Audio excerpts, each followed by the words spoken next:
a book that unveils the ultimate answers to life. Siddhartha. Have you ever asked yourself late at night, what is the meaning of life? Is it wealth, love, or inner peace? Hermann Hesse's Siddhartha is not a guide to success but an adventure of the soul, navigating through desire, pain, and enlightenment.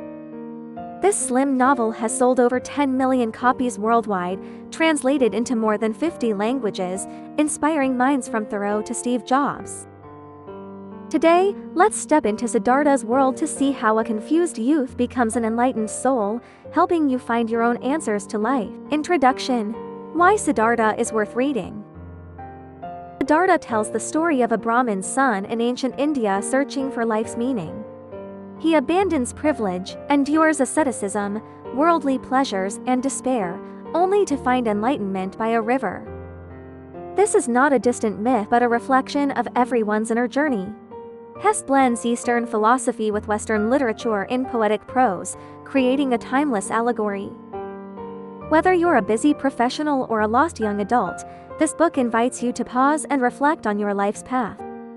Hesse wrote Siddhartha in 1919, amid the spiritual crisis following World War I. Influenced by Jungian psychology and Eastern philosophy, he sought to answer, how do we find ourselves in chaos? Siddhartha is not the historical Buddha but Hesse's fictional everyman, his struggles mirroring our own. Like Henry David Thoreau retreating to Walden, Siddhartha seeks inner freedom through renunciation and exploration.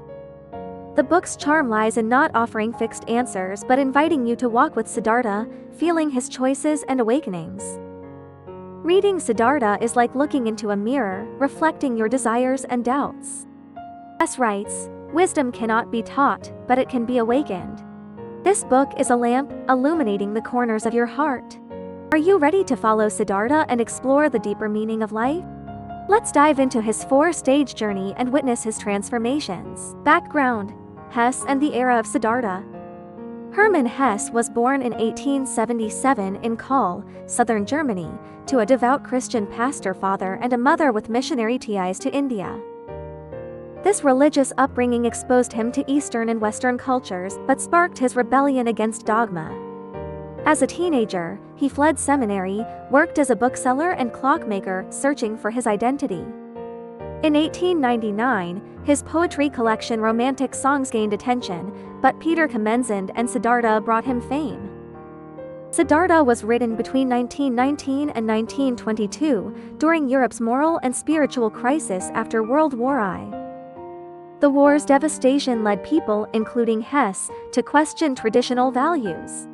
Living in Switzerland, he studied Carl Jung's psychological types and the Indian classic Bhagavad Gita, seeking answers in Eastern wisdom. In 1911, Hesse traveled to India, visiting Bodh Gaya, absorbing Buddhism's serene spirit. These experiences inspired Siddhartha, which he called an inner autobiography, not a historical novel. Set in India's Vedic period around the 6th century BC, the story unfolds in a Brahmin-dominated, caste-bound society. Siddhartha's father, a respected Brahmin, expects him to follow tradition, but he feels empty in ritualized life. This conflict echoes Hesse's critique of Western industrial society: material wealth cannot fill spiritual voids. Inspired by Laozi's Tao Te Ching and its idea of following the natural way, Hesse wove the river's wisdom into Siddhartha's awakening. Siddhartha is both an individual's journey and a bridge between Eastern and Western thought. In the 1960s, it sparked an Eastern craze in America, with Beatles member George Harrison calling it "book that changed my worldview." It inspired countless people to rethink life's purpose, becoming a spiritual beacon for new generations. Understanding Hesse's era helps us grasp why Siddhartha embarked on this solitary quest. Core analysis: Siddhartha's four stages of life. Stage 1: Rebellion and asceticism as a Brahmin's son. Siddhartha is born into a privileged Brahmin family, his father a revered sage. He masters the Vedas, meditation, and rituals, hailed as a future saint. Yet, as Hesse writes, his heart stirred with unrest, like wind through treetops. He questions, can reciting scriptures and following rituals lead to truth? This unease drives a bold choice. he leaves home to join the samanas, ascetic wanderers. With his friend Govinda, he wears rough cloth, begs for food, and endures hunger and heat to conquer desire. They believe denying the body will transcend suffering and reach nirvana. After 3 years, Siddhartha finds asceticism empty. Fasting and breath-holding bring no answers. He tells Govinda, "We escaped the self but haven't found it." The samana's teachings are just another cage, and denying desire doesn't reveal truth. He leaves to explore alone. This stage recalls Henry David Thoreau, who in 1845 lived simply at Walden Pond to find life's essence. Thoreau wrote, "I went to the woods because I wished to live deliberately." Yet, he later realized escape doesn't resolve inner turmoil. Siddhartha's ascetic phase mirrors this, showing that denying the body is avoidance, not enlightenment. This stage reflects our youth chasing an ideal, thinking sacrifice brings answers. Maybe you've pursued a correct path, like chasing degrees or high pay, only to feel hollow. Siddhartha teaches us, truth lies not in external rules but in personal exploration. Have you ever rebelled for an ideal, stepping into the unknown? Stage 2. Indulgence and disillusionment in the material world. Leaving the samanas, Siddhartha enters a vibrant city and meets Kamala, a beautiful and savvy courtesan. Drawn to his charisma, Kamala teaches him worldly ways, fine clothes, commerce, and pleasure. Siddhartha excels, becoming a wealthy merchant with a mansion and servants. He indulges in wealth and passion, with Kamala as his lover, living a seemingly perfect life. Yet, the void persists. Hesse writes, "He was ensnared by desire's web, breathing the poison of the world." Kamala teaches him love's art but notes, "You cannot love because you love yourself too much." His pursuit is self-centered, not true connection, and he grows weary of shallow socializing. Wealth only deepens his loneliness. One night, he dreams of Kamala's dead bird, symbolizing his withered soul. He abandons everything and flees to the wilderness. This disillusionment is striking, from ascetic to hedonist, yet still unfulfilled.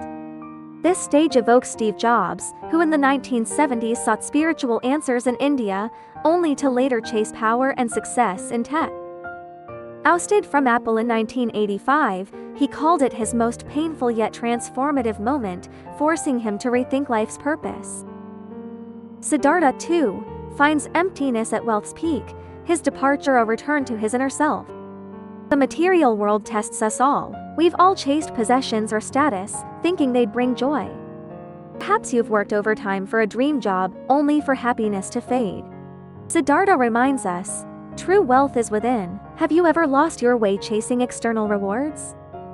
Consider British singer Adele, who, after global fame with 21 in 2011, felt isolated by wealth and attention. She paused her career for family, seeking inner peace, much like Siddhartha's turn from worldly success. This stage asks, are you chasing external validation or inner fulfillment? At success's peak, can you hear the echo of your heart's emptiness? Stage 3. The river of despair and the seed of awakening. Fleeing the city, Siddhartha arrives at a river, consumed by despair. Once a respected Brahmin, devout samana, and successful merchant, he now has nothing. Gazing at the water, he feels life's futility, even contemplating suicide. Then, a deep inner voice utters Om, the sacred syllable, awakening him. He falls into a deep sleep and wakes renewed. By the river, he meets Vasudeva, a wise old ferryman living simply, guiding people across. Vasudeva teaches him to listen to the river. It has no past or future, it simply is. Siddhartha becomes a ferryman, observing nature's rhythms. The river carries joy and sorrow without clinging. This stage marks Siddhartha's turning point, accepting life's impermanence and letting go of the need for perfect answers. Hesse writes, he learned to listen with a still heart. The river becomes his teacher, showing that pain and joy coexist, not oppose. This recalls Chinese poet Yu Guangzong, who, in the 1970s, faced cultural dislocation and depression abroad. In his poem Listening to the Cold Rain, he wrote, "The rain dissolves me drop by drop, finding peace through nature." Siddhartha's river awakening is similar, hearing life's call in despair. Another example is Japanese entrepreneur Kazuo Inamori, who, during a 1970 seconds business crisis, turned to Zen meditation. In Living the Way, he wrote, "When I let go of obsession, answers emerged naturally." Despair is a low point but also a seed of awakening. Have you felt lost in failure? Siddhartha shows that answers hide in the darkest moments. Try pausing to listen to your heart. The river may be whispering to you.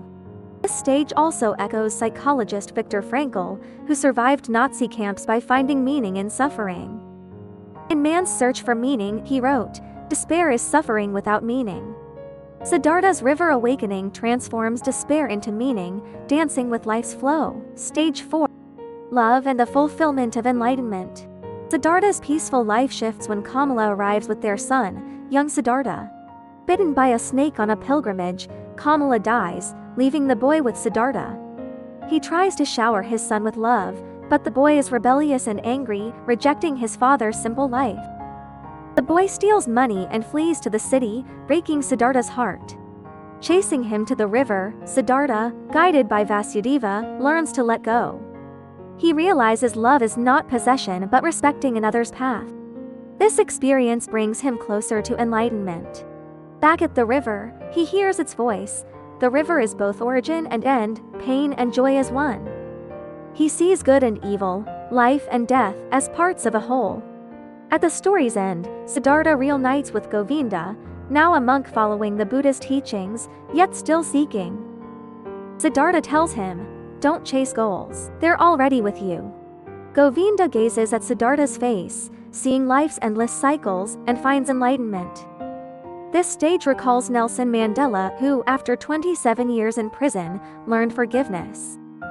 In Long Walk to Freedom, he wrote, "Freedom is not breaking chains but living with greater love." Siddhartha's enlightenment, too, comes through love and letting go, transcending the self. Indian poet Rabindranath Tagore, after losing his wife and daughter, transformed grief into love through Gitanjali. He wrote, "Let me be free in love." Siddhartha and Tagore both find peace by embracing life's entirety. Enlightenment is not escaping the world but embracing it fully. Have you felt heartbreak in love? Siddhartha shows that true love is letting others be themselves. Recall a painful separation. Can you find the gift of growth within it? This stage aligns with psychologist Erik Erikson's theory of life stages, where late life involves integrating regrets. Siddhartha's river awakening embodies this, harmonizing pain into life's whole. Practical insights. Siddhartha's lessons for today. Siddhartha is not just an ancient tale but a guide for modern life. It offers no dogma, only wisdom to navigate confusion. Here are 5 lessons to live more fully. First, embrace trial and failure. Siddhartha's shifts from Brahmin to Samana, merchant to ferryman, brought him closer to himself. Failure is not an end but a step to growth. In 2011, when Tesla faced bankruptcy, Elon Musk risked everything, leading to its revival. He said, "Failure is the price of innovation." Every attempt you make paves the way to answers. List something you fear failing at, like learning a new skill, and take the first step. Second, listen to your heart and embrace impermanence. Siddhartha learned at the river to let go and accept life's flow. Modern anxiety often stems from chasing certainty. Psychologist Carl Rogers advocated unconditional acceptance, observing emotions without judgment. Spend 5 minutes daily meditating on your breath to find calm. Next time anxiety strikes, ask, "Can I accept this feeling?" Third, love is the art of freedom. Siddhartha learned love through letting go. Today, control often harms relationships. Psychologist Erich Fromm, in The Art of Love, wrote, "Love is giving space to grow." In a dispute with family or friends, try respecting their choices for deeper bonds. Recall a time you tried to control someone. Can you choose love instead? Fourth, find your river. Siddhartha's awakening came from nature's rhythm. Modern life's busyness drowns out our inner voice. J.K. Rowling, before Harry Potter, found her river in writing amid divorce and poverty. She said, "Rock bottom became my solid foundation." What's your river? Painting, running, or late-night talks. Dedicate an hour weekly to what calms you. 5th, embrace life's wholeness. Siddhartha saw pain and joy as one. Modern pursuits of perfect lives ignore the value of setbacks. Psychologist Martin Seligman, in Authentic Happiness, says happiness comes from embracing life's complexity. Write down a painful experience and ask, what did it teach me? This reflection builds balance. These lessons are within reach. In career confusion or personal loss, Siddhartha's wisdom lights the way. His story teaches us life is not about finding answers but asking questions. What are you seeking? What can you let go of? The hero's journey, Siddhartha's universal and unique awakening. Siddhartha's story fits Joseph Campbell's hero's journey: departure, initiation, return. This pattern recurs in myths worldwide, from Odysseus in Greek tales to Sun Wukong in Chinese legend. Why does Siddhartha's journey resonate so deeply? Let's explore it through the hero's journey lens. Departure, from comfort to the unknown. Siddhartha's journey begins with departure, leaving his Brahmin home for the Samana's world. This mirrors the rebellion of youth, moving from familiar to unknown. Campbell says the hero's adventure starts with a call, Siddhartha's being his inner unrest. He rejects ease for uncertainty. This recalls Swedish activist Greta Thunberg, who at 15 launched the Fridays for Future climate protests in 2018. From student to global voice, she faced criticism but persisted. Her departure echoes Siddhartha's bold step into the unknown. Have you heard your inner call but hesitated from fear? Initiation, growth through trials. The hero's second stage, initiation, brings wisdom through trials. Siddhartha faces asceticism's rigor, worldly temptation, and despair's depths.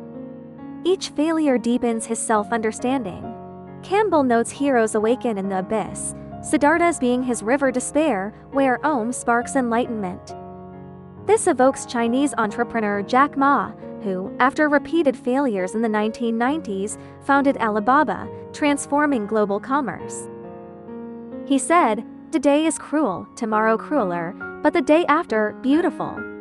Siddhartha's initiation mirrors this, finding awakening's seed in despair. Have you seen hope's glimmer in your lowest moments? Return, bringing back wisdom. The final stage, return, sees the hero share wisdom. Siddhartha, enlightened by the river, becomes a ferryman aiding others. His insight touches Govinda and readers alike. Campbell says the hero's return benefits the collective. This recalls Mahatma Gandhi, whose nonviolent resistance led India to independence, inspiring global peace movements. He said, "Be the change you wish to see." Siddhartha's return similarly lights the way for others. Can you share your growth with others? Siddhartha's journey is both universal and unique. Its universality lies in shared human struggles. Its uniqueness blends Eastern holism, transcending Western individualism. His story reminds us, true heroes conquer not the world but themselves. Siddhartha's Eastern wisdom, meeting modern life. Siddhartha's core is Eastern philosophy, particularly Buddhism and Taoism. How does it speak to modern life? Let's explore through 3 keywords. Impermanence, embracing life's flow. Buddhism teaches all is impermanent, clinging causes suffering. Siddhartha learns at the river that life flows without past or future. This aligns with modern psychology's acceptance and commitment therapy act, which urges accepting emotions. Actor Chris Pine, battling anxiety at his career peak, found balance through meditation. He said, "I let emotions pass like clouds. Next time stress hits, observe your feelings without changing them." Impermanence is freedom's key. Non-self, beyond ego. Buddhism's non-self sees the ego as an illusion, its clinging causing pain. Siddhartha transcends ego through love and letting go. Neuroscience supports this. Meditation reduces the brain's default mode network, easing self-focused thoughts. Chinese director Jia Hank shifted from personal films to collective stories in Mountains May Depart. He said, "Letting go of me widened my world."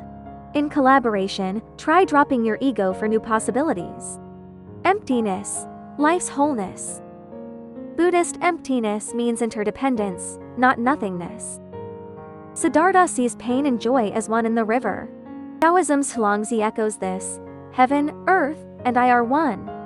Ecologist Rachel Carson, in Silent Spring 1962, showed nature's interconnectedness, saying, "Harming nature harms ourselves." Her insight mirrors Siddhartha's. Can you sense this wholeness in life? Observe a tree's branches to feel it.